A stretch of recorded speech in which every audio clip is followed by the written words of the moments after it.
દોસ્તો આ એક નાની એવી ચકલી બ્લેક કલરની ચકલી છે ઘરની અંદર આવી ગઈ છે અચાનક હવે બહાર કાઢવાનો પ્રયત્ન કરીએ છીએ પણ દરવાજો તો ખુલ્લો જ રાખ્યો છે સામે પણ એ નીકળી શકતી નથી ક્યારનો મહેનત કરું છું છેલ્લી 15 મિનિટથી ધીમે ધીમે હિલું એને આ બાજુ કાઢ ને તો એ દરવાજા સાઈડ જાય તો જો આ દરવાજો ખુલ્લો છે નહીં બારીએ તો બહાર જવાની જગ્યા નથી પાછી ત્યાં અને હાઈટ ઉપર છે ત્યાં આપણે આંબી નો ગયે ચકલી બહાર નીકળી જા હલો હલો જો ઓલી બાજુ ગઈ આપણે એ બાજુ જ રહેવી જોઈએ પાછી આ બાજુ આવી જાય છે બ્લેક કલરની ચકલી છે દોસ્તો સરસ મજાની નાની એ પણ ગભરાઈ ગયું એવું લાગે છે ધીમે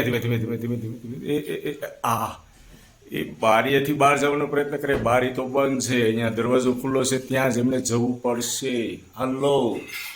હલો ચકલી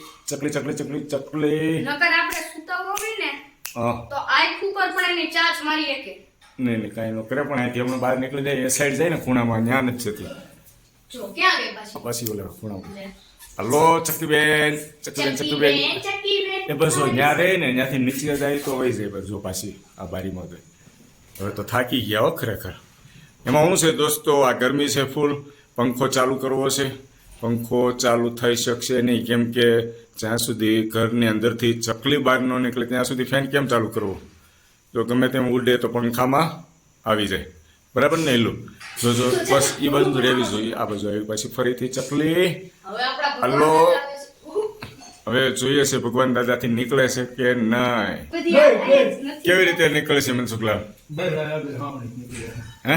આ બસ આમ જાય ને આમ દરવાજા બાજુ એ ચકલી બેન બહાર નીકળી જાઓ તો કંઈક પંખો ચાલુ થાય અમારે ભગવાન દાદા એસી ચાલુ તો કરી દીધું છે ધીમે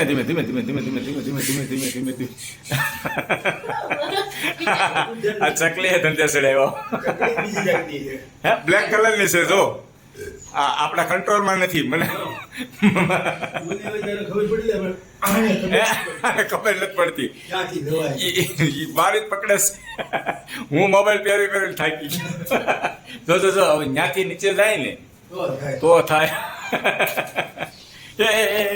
બ્લેક કલરની ચકલી એ પડી ગઈ એ બસ હવે રસ્તો મળી જાય હલો બહાર હવે જાય છે મનસુખલાલ ધીમે ગયેલ પાછળ રે